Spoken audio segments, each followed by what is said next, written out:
Hi everyone. Hello everyone. Thank you for coming up today. It feels really good to see you all around. Are we all from Lithuania? All of us? Great. It's only me who's not from here. Actually, we're so happy to have you here today, and we understand that hopefully we're trying to bring some new concepts, methods, ideas, and we challenge each other to think in a different perspectives. So, Indre, this will be my first kind of presentation to this great audience, but I know that you know a lot of people here as well, right? Yeah, it's very, very nice to see so many familiar faces, and it's super awkward to talk to you in English. And we have to do it because of me. I'm sorry. And then I think that today we're going to try to cover different kind of aspects and topics. It's kind of difficult when you do this because we're trying to look at things from different perspectives. So please stop us whenever you have questions. We're going to have Q&A at the end of the sessions, but even during the sessions, if you feel that some ideas were a bit weird or not easy to digest, just stop us so we can just... And the hosts have been asking you also how many of you work in HR, how many of you are working in other areas. And I would like to ask you how many of you feel that you're working with talent-related things. Because I think that in reality, it doesn't matter where we work. We are always working with the talents. And the speed of change is increasing. The complexity of challenges that we need to solve is increasing. And the talent question stays the same, because the key thing for us to succeed is the right people and the talents. And the topics that we are going to talk about, it feels like it's nothing new under the sun.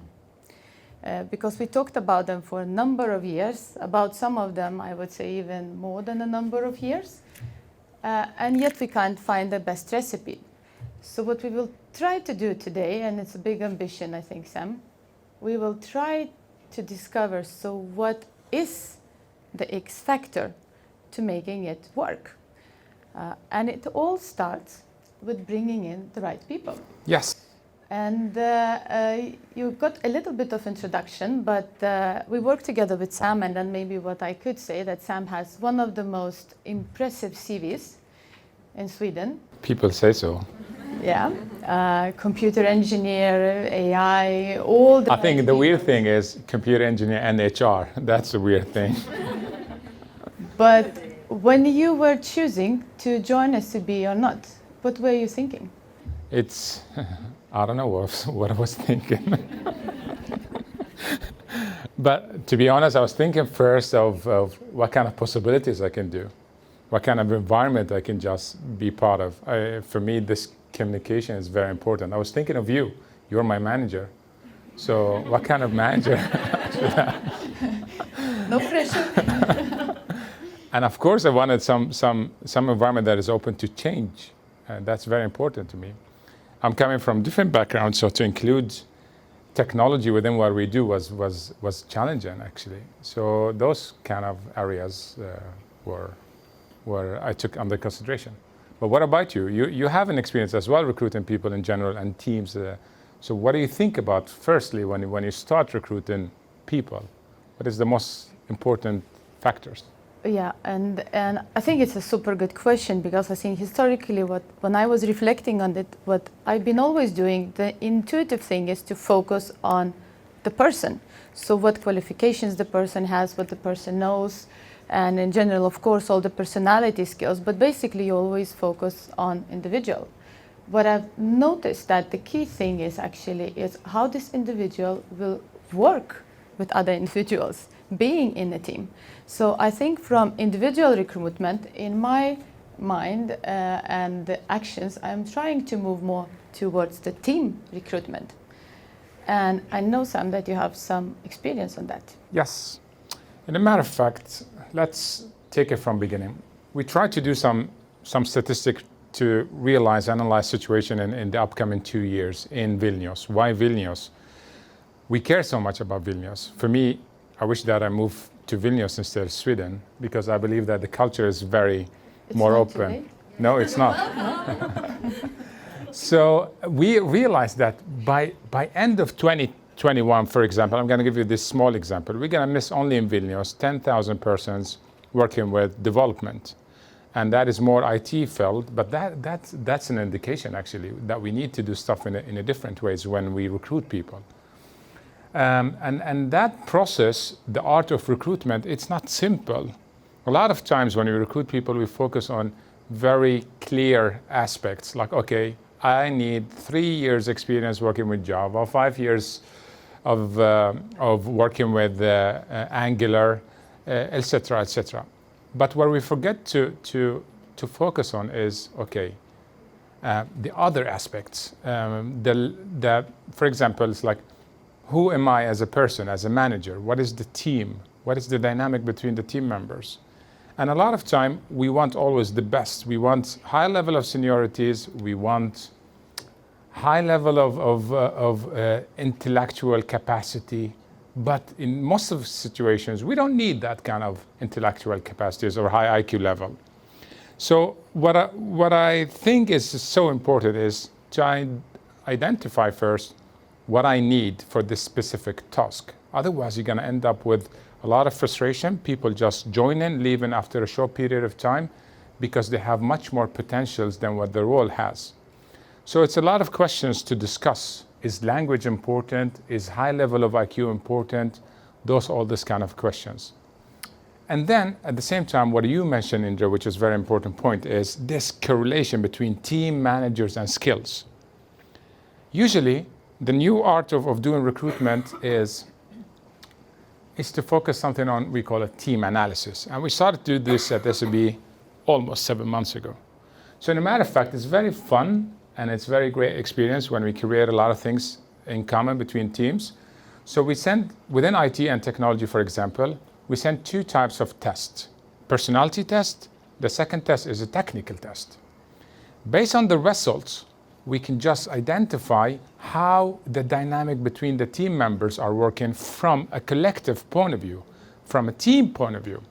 So for example, we did this for a cross-functional team in Sweden and Vilnius. I removed the last names. And then we see the results from a group perspective. As we see in this, for this example, that this team has very high capacity in terms of coordination. They are good in taking initiatives. They lack in that person who's a bit team player and just interested to build relation between the team. At the same time, we have a great capacity of implementing things, but the team, they lose their interest after starting any project. Like if you give them long-term projects, after 2-3 months, they will get bored. So what do we need to change this? So based on this team analysis, we figure out what is missing in a team. And in correlation to the level of seniorities, maybe we figure out how many years I need. Is it 2 years, 3 years of experience working in this specific aspect? So this is a great experience, not only when we start recruitment, it's as well when we try to understand each other. Usually a manager is one of this.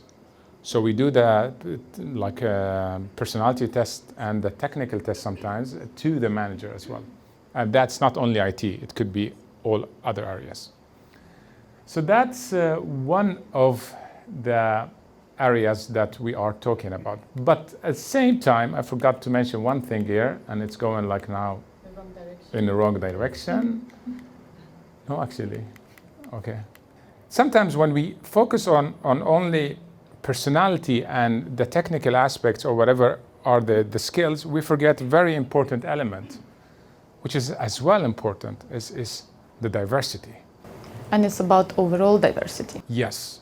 And the definition of diversity is not as simple as I thought, actually. So, Indre, can you please tell us your experience about diversity? Yeah, and I think that we are usually understanding diversity as something that we see and can touch and observe. Let's say, oh, okay, you're a man, I am a woman. My nationality, the language I speak, or anything that you can put a label on. But in reality, the diversity is much more. It's about where do you bring in your perspectives from, because all of that actually forms on who you are as a person.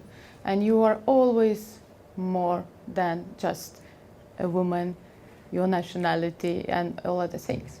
So when we think about the diversity, actually, we're always thinking about some things that we could see as above the ocean, the top of the iceberg, that we can see, the visible features, and then the features below.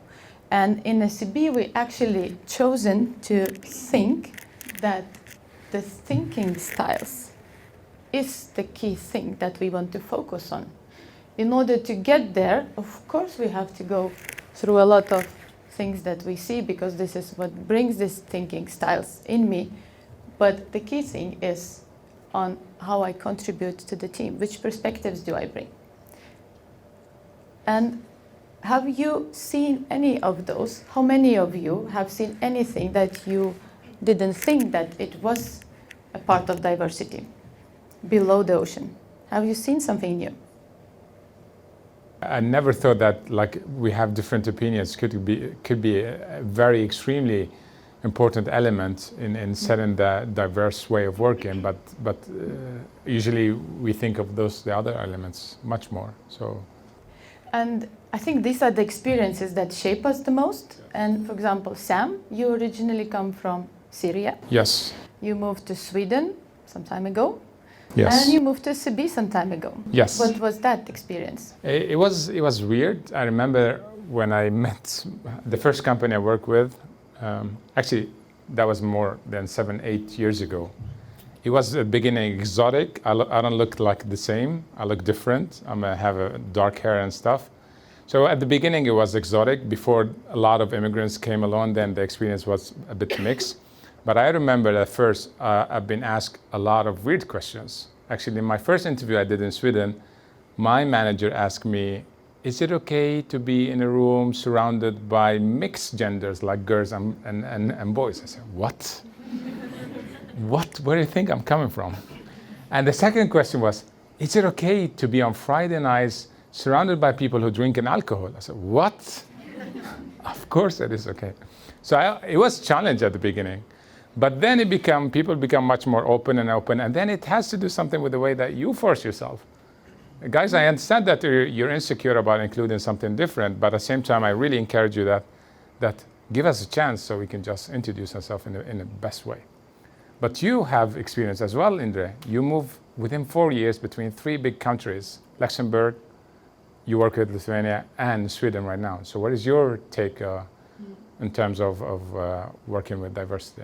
And I think I've been reflecting a lot, because every time I meet the familiar faces, I get the question, so how are you and how is it different? And I think what I learned through all my journeys, of course, there are a lot of things that are different.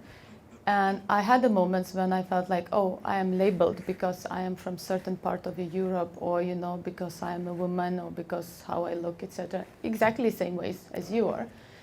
But maybe thanks to the best job in the world, HR, I had the chance actually to get a much closer connection to a lot of people, because we were workshopping a lot, talking about much deeper things than just what you see on the outside of the person. And one key thing what I said after all those journeys was that you see what you're looking for and you find that what you're looking for. So I didn't go there to look for differences. Actually, I went there to look for similarities, and this is what I found. And through all the things that I've done there, the similarities is the common human values. And I think this is what actually inspires me, and this is why I find my strength to overcome all the things that I have, because we're actually one of 3 people in our team that are from different nationalities. That would imply we having different thinking styles, etc., etc. So it is an everyday effort, actually. Yes, but I believe that more companies are right now open, and that's what we talk about the first slide. The language is that important all the time, to speak the local language or not, and what we can do in order just to make it easy for those people coming in general, because we're struggling with the language a bit in Sweden. Yes. Yes. Great then. Then we talked about diversity in general, but is diversity enough? Or what do you think, that there should be something else with diversity? Yeah, and I think it's not enough.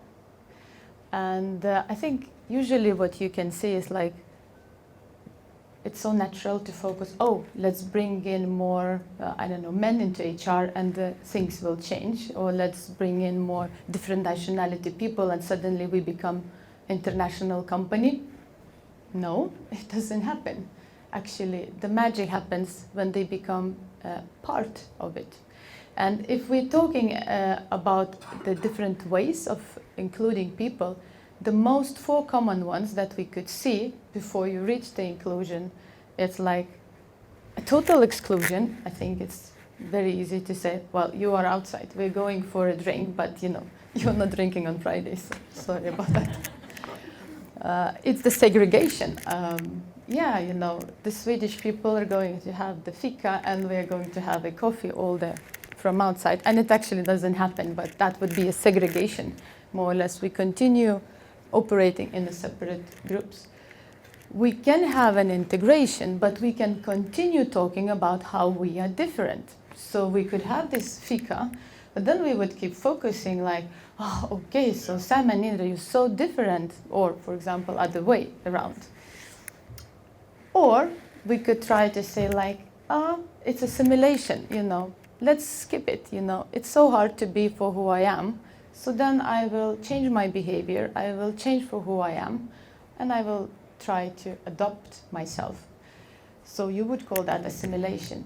But the true magic happens, and this is what we believe in SEB, that inclusion is when I bring my true self to work every day. I am accepted, appreciated, and respected for who I am. So all of us having different perspectives, different views, different experiences can actually bring things together, and then together we do more of it.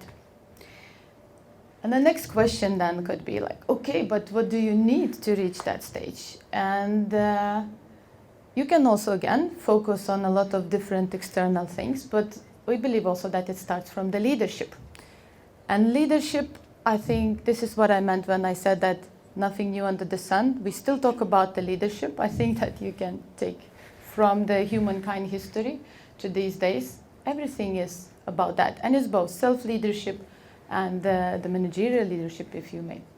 So what is the key things that would help us to create this environment where once we bring the super CV person like Sam in to stay, like, yes, he's in a diverse team now, how do we include him? How do we make him to feel like he is, when he chosen us, that we're delivering that, what he... Simple, raise my salary. Okay. Do you know it's recorded? So we believe it's leadership. And then if I'm thinking about it, so, okay, so what can I do about it? And where does it start? This is a leadership foundation that we're using in SEB that we introduced a few years ago. And we're trying to live it every day. And the 2 key things in order to create inclusion, we believe, is actually empathic listening. And empathic listening is not just to listen well, it's actually to listen with full heart and full mind, and it's to take in all those diverse perspectives, which is actually the true diversity. The second very important thing we believe is about the psychological safety, because if I'm listening in and understanding for who you are, then I also want you to be able to share that. And if we don't have the culture where people feel safe, where they are not afraid to fail, where they are not afraid to express and be for who they are, this will not work. So these are the 3 key elements that we believe are the core. I haven't mentioned the strategic frames that are, I think, the more natural part of the leadership that we understand on where we operate.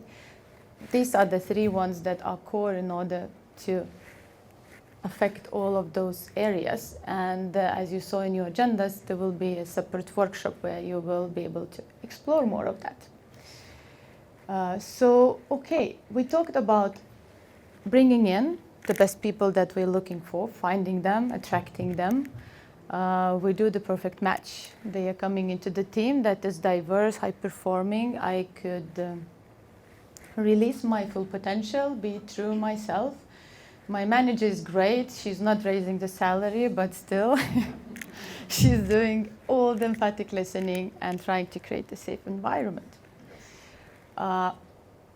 Is that all? Is this the X factor? When we attracted you and we created a culture where you thrive.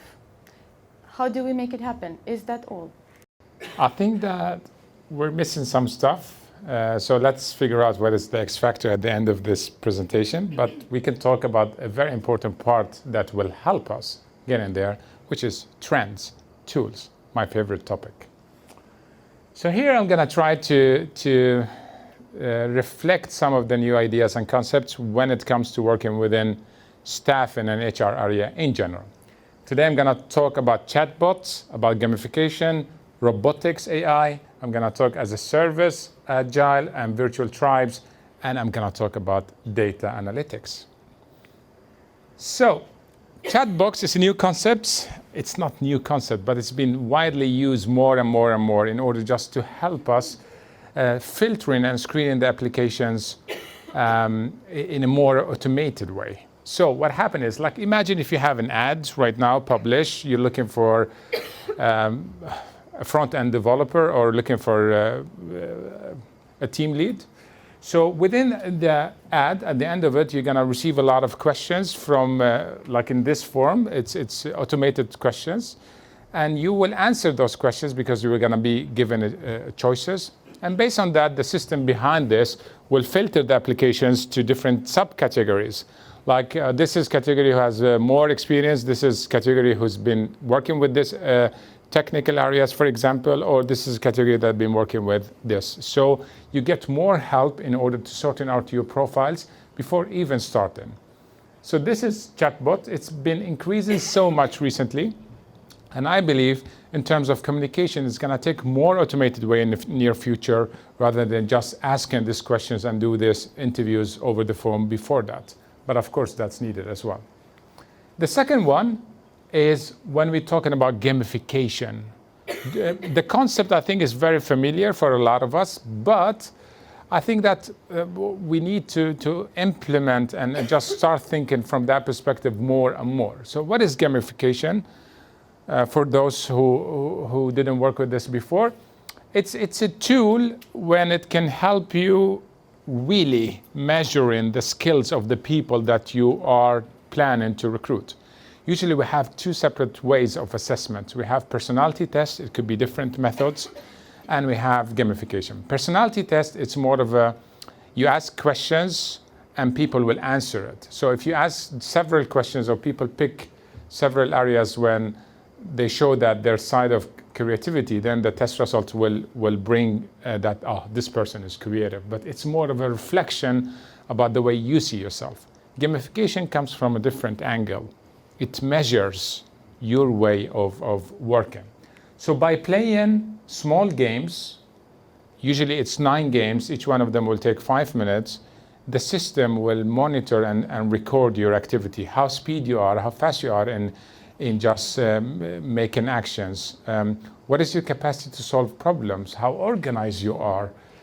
What is your IQ level? So all these kind of things will be measured in a report that can be presented in 18 different characteristics of you, measured. So we believe that this could be cool for this millennium generation who likes gaming and stuff, and it could give us a different perspective of seeing competence and skills. So it's very nice games, actually. The next one is robotics. And we heard about robots for a long period of time and everything. But what I want to focus here is the way we write CVs, in a matter of fact. This is going to change because I believe in maybe 2 or 3 years, we're not going to rely on those static CVs. It's extremely difficult to automate and extract and analyze data from static text, even if we have a lot of intellectual smart systems to do that. So the CVs will be more based on tags and based on a lot of features and areas that can be discussed. Like, for example, LinkedIn right now is using a lot of those profiles, and within the profile we can just have a specific sector for skills as the tags, and those can be really easily measured and ranked in a way. So robots will help us when we change the form of CVs, and that will happen. and it will help us take decisions that are unbiased in a way. Okay, how old is this person, or what is that person's name, or whatever. So robotics will take place within HR in a way or another. Next technology I want to focus on that is a trend happening nowadays is as a service. We start to notice that there is a certain change of behavior when we talk, for example, IT or other roles within finance. What is happening here is, in a matter of fact, people are not interested anymore to be fully dedicated to work with one company. Why would I give myself to one company while I can work with 10 based on projects? It's more fun. I can work on the beginning of the project when I initiate it. I can skip the maintenance part. So there is a mentality that people are going into that direction, like what is going on today in UK. Majority of them are working like in this contracts and as a consultant. And everything is becoming more like a service. So whenever you have in a project, publish your project on a website, and then a lot of companies around the world, could be from India, could be from China, whatever it is, they will just participate and you will pick the best area to work with. So it's going to be more globalized experience. So next, I want to talk about something very important. Very important. It's our way of seeing data. We think that if we are working with HR, then we need to gather some statistic, but actively we're not working with that. So Microsoft actually included a lot of business intelligence tools in order to help us generating reports, analyzing situations, understand what is happening when you do exit interviews, what is happening when you have a great amount of information, and how you use it in the best way. So it's not going to be very strange that within the constellation of HR, we're going to have more of a data analysis who is supporting us and working as part of the function within the team. And that will be extremely needed. Next is, as a trend, it's a trend, a new way and working in general. And it's not a tool, but it's a mindset. So we're talking here about agile. So Indre, you have brilliant experience with SAP in terms of defining agile in general. So what is your take on that topic? That was a big overstatement, Sam. I would then frame it that I'm having a great learning journey. And I think where we are in SAP, we are trying to scale it. And we are taking all the learnings that it could be. But I think if you would ask me what is actually essential for agile, that we all know that is the future in order to kind of meet the complex requirements of the fast change, is actually everything we talked about. It's about getting the right people, making the right people release their potential and perform to their best, having a very diverse teams, but diverse definitely not from the factors that we think about, because it doesn't make that big of a difference. Actually, the diversity of thought is something that we are after. Having the right leadership to create the psychological safety and make people included and do perform in this. So I think all of those elements, the tools will always help to make sure that we get on the right level, but all of those things are the things that are needed in order for Agile to work. And as I mentioned, we are on a great journey. In HR, we are also trying to do that. Yes. And you have a few good examples, Sam. Yes. I can start with an example that we did when we collaborated with LinkedIn, for example. Usually, LinkedIn, they have those specific accounts called like corporate accounts. When they give a chance for everyone who has those accounts, they're quite expensive sometimes. So they give this chance for those people who hold those accounts to have access to all candidates in the market who are open to change jobs.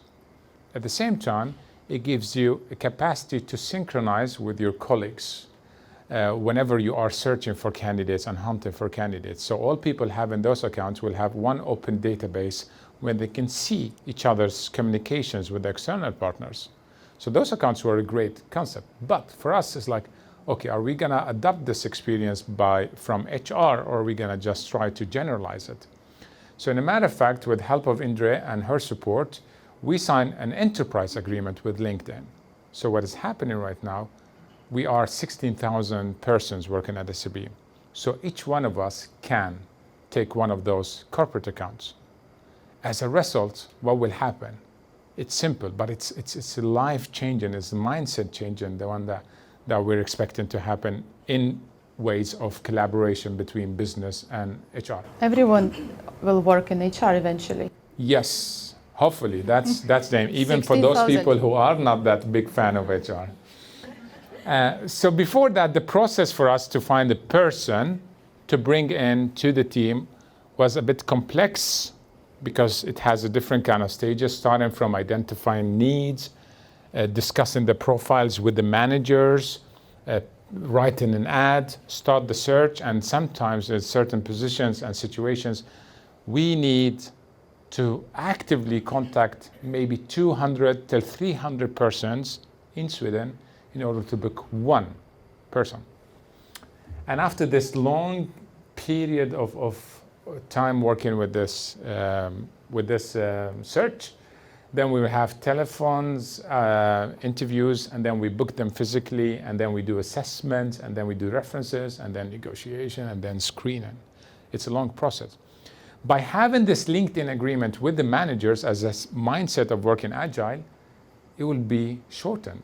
So what will happen actually is that we will sit with the managers to begin with, analyze the needs, and then, since we have access all together with the managers to this shortlist candidates who are open, we from HR will generate those shortlists, sending them to the managers, and the managers will send them directly to the candidates. And that's in the result will increase the candidate experience. Imagine if you get an email directly from your future manager instead of getting it from a recruiter, for example. And after that, we will assess at the end. But from HR, it will be less work, and it will be more collaboration with managers, and the managers will be more exposed to the market and building up more relation with the candidate. So that's a way, as an example. And the second example is, I was approached last time by, I can mention her name. She's the head of, I think, if I wasn't mistaken, so I think head of saving and investment, and purely business and finance, and a lot of responsibilities, responsible for a lot of maybe 300 person. And she said that, hi Sam, I would like really to work with employer branding. Okay, are you planning to relocate or just come to our team, or what is your thought? Nay, she said. I would like to still work in there, but let's try to build a virtual tribe that is a combination between a bunch of leaders and managers and employer branding, and work all together. And I feel that this is a great example of working agile in general. So those are two examples of practical solutions that we've been thinking of during this initiative as Agile Orient.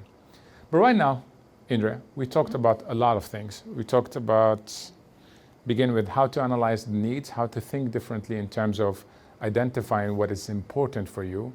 We talked about trends. We talked about diversity and inclusion. We talk about leadership, and we've been mentioning so many times about the X factor. So is this what we mean by X factor, or what? And we believe it's not quite all. It's not the X factor complete. Of course, all of those things are important, but if it would be so easy, it would have been already solved. And the other layer that we want to talk about, and again we will be having some more time to workshop around it, is actually us, because together we can do more. We talked a lot now that the general trend is that we are moving from being an individual into working in the teams, being included in the teams, incorporating, adapting, and creating within the teams, working in the agile and cross teams. And then you can think from it from many different perspectives. You can start with yourselves, me and my closest HR team, me and my HR department. We can think what Sam, you were just giving an example of. It's me in HR, possibly, and business managers in organization. That could be another layer of building a community. Or actually, we could also think that maybe it's a company with a company. And with saying that, I'd like to share one story actually that inspired me a lot on how, by changing the mindset, we could actually twist the perspectives. I think that we're used to, like, in this very high competition, that we need to be really like know where we're going, have our strategic direction, and execute on the best speed. And then we are more protective towards the competitors rather than open. I think what was happening during the last years was also that we saw more and more huge macro challenges that were actually happening in the market. And one of them was the competency shift. You know, we are actually becoming obsolete in whatever we know today in the 5 years, maybe now even faster. So what do we do with it? And we have so many people that need to reinvent themselves. So what a group of companies that we are so happy to be part of decided to do in Sweden, they gathered together and they said, like, how can we solve the competency shift in society together? And one of our owners, Wallenberg Foundation, actually there are many more companies that they share in, and they have gathered into consortium where they are solving those challenges.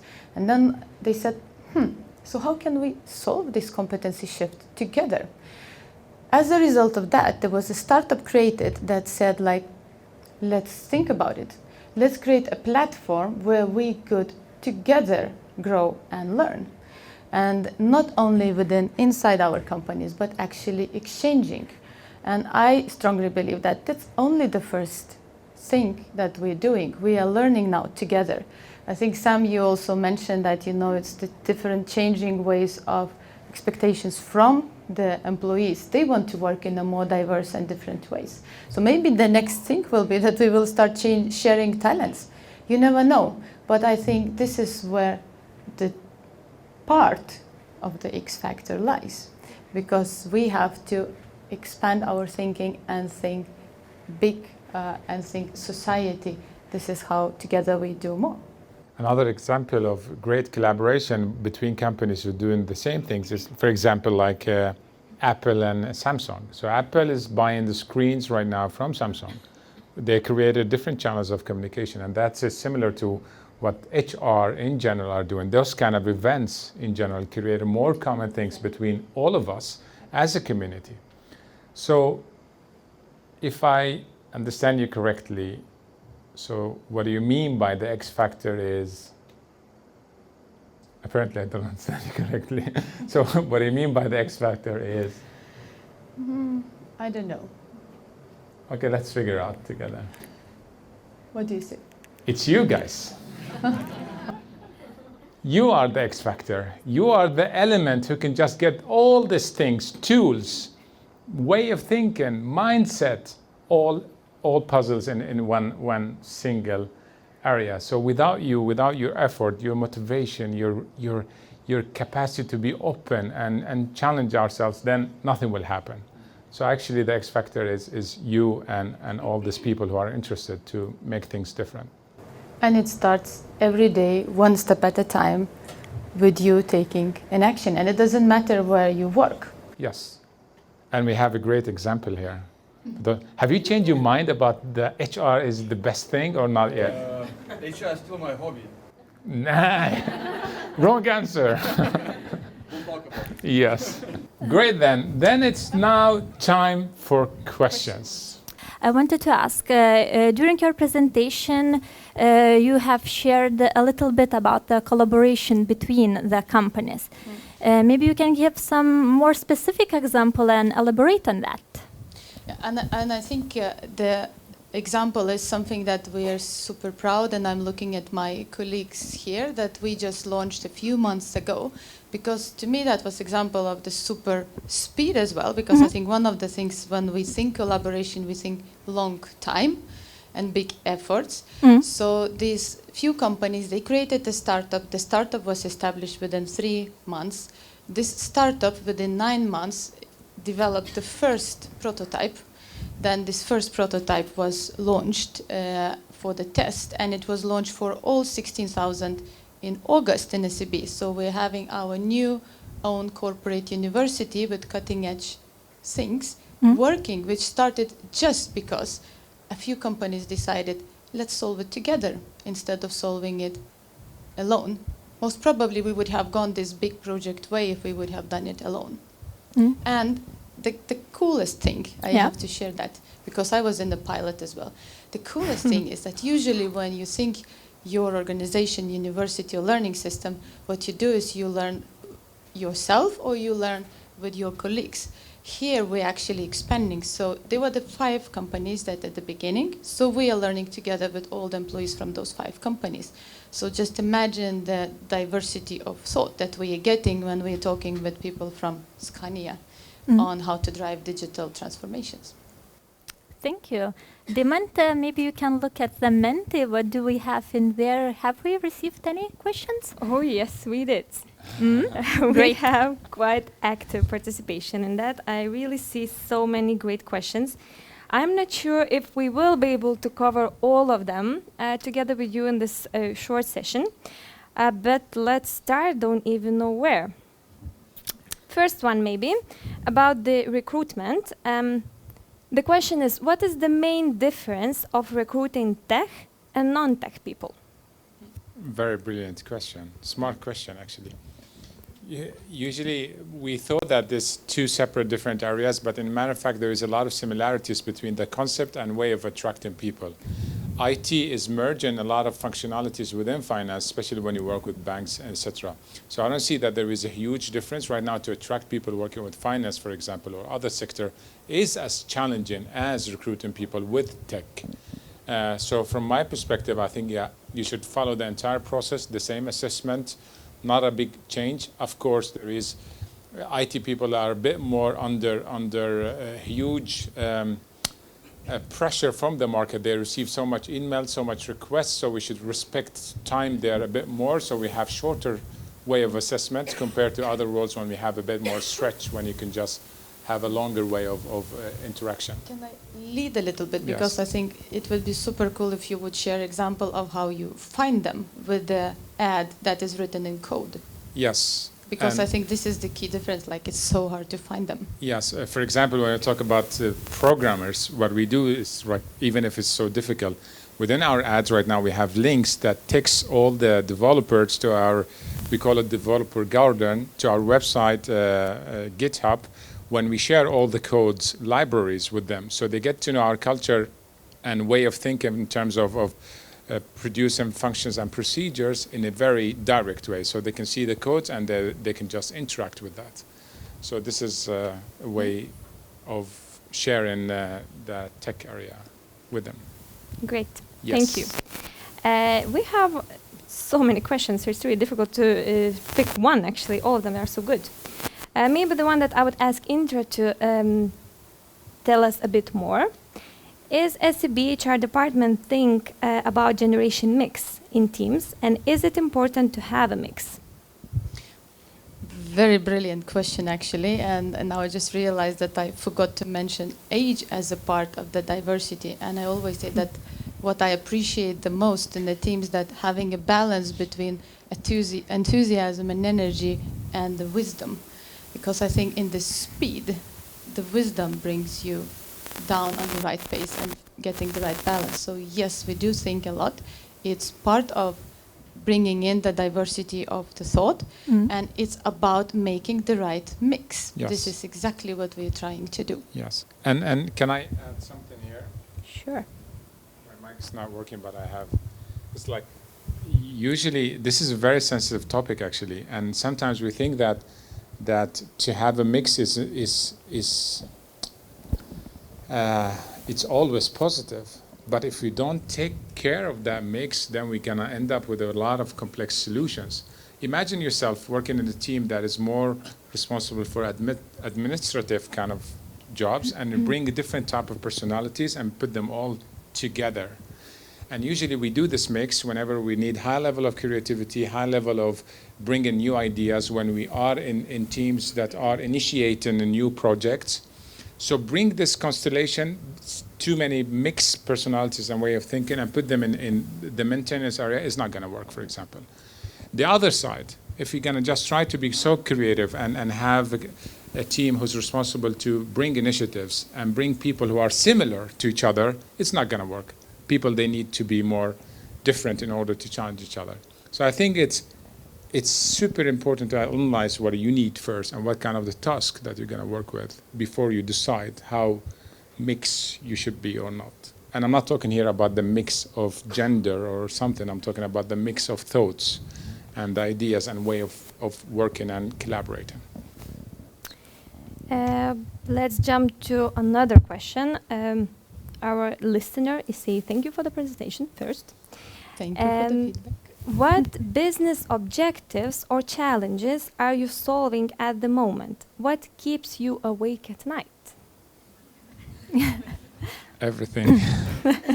I hope that you have some we are sleep. awake at night during this, but we get excited. We're doing a lot of fun, a lot of nice projects that keeps you awake, not because you're stressed, because you're really thinking. It's like, I don't know, I feel the excitement of the project that we're starting that is keeping us alive and going. Yeah, I was reflecting that actually I feel like it's so many things going, but I think we are actually trying, everything we talked today about, this is what we're trying to live by. And there is a lot of things happening on those areas. I think if I would have one key thing that I'm also very personally passionate about, and I think it's the mystery of all times, and this is maybe why we chose to call the X factor is you, is because I think it's the human as such is such a complex thing, and then to understand how to drive this change, so you can have all of those cool stuff and it won't work.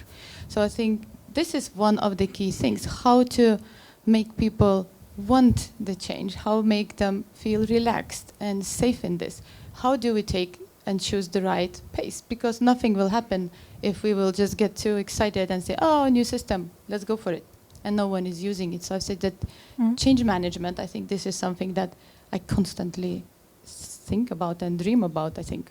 Now you know why I joined SAB. I have a great manager here. Now you talked a lot about changes, and you also presented a lot of tech things. So we will bring 2 more questions. I believe we can cover that. One is about the teams, and we all know that the way of working probably will change a bit. So the question is, what is your experience working with the remote teams? Any do's and don'ts? That's a tough question. Not giving you an easy time, right? That's a tricky one.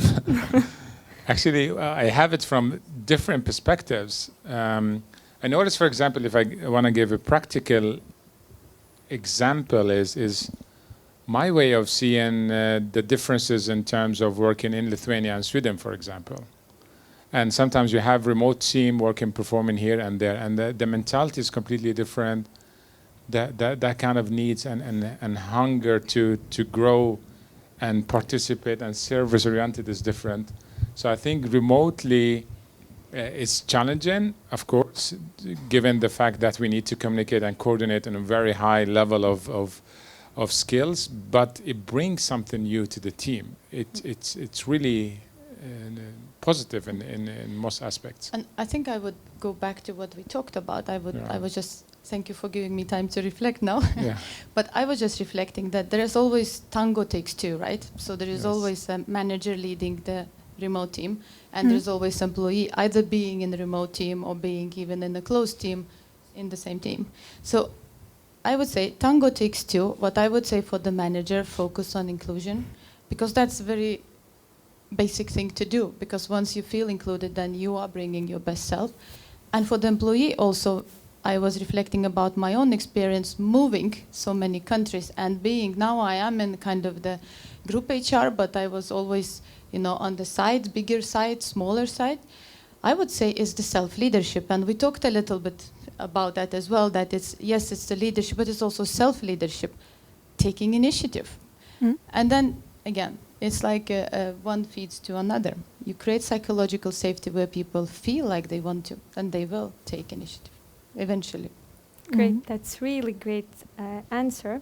And I think we all feel a bit the same, that it starts with you, it starts with me, it starts with everyone. But still, I need to give one more question. It's a bit techy, and I need to do that because we have more people not from HR, so we need to, so we elaborate know on those where topics this as well. question coming from. I don't know. That's a question. But It's a since I don't know track. all the terms, so you might need to explain a bit more. So maybe you want to give it out loud. Yeah, sure. Yeah, it's about AI and ML and DL. Yes. It's really the picture of the recruitment process as such. Yeah, actually, AI has a different sides and aspects of collaboration. Actually, it's a very stretchy word, starting from implementing small tips to taking it from a wilder perspective.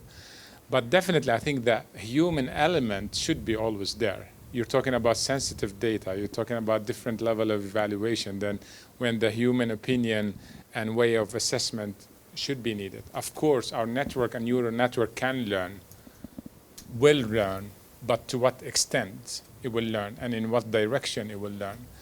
So I think it's going to be a combo. But when it comes to all this assessment in terms of screening, selecting on a basic level, I think AI could be the future in those aspects, but not 100% the future.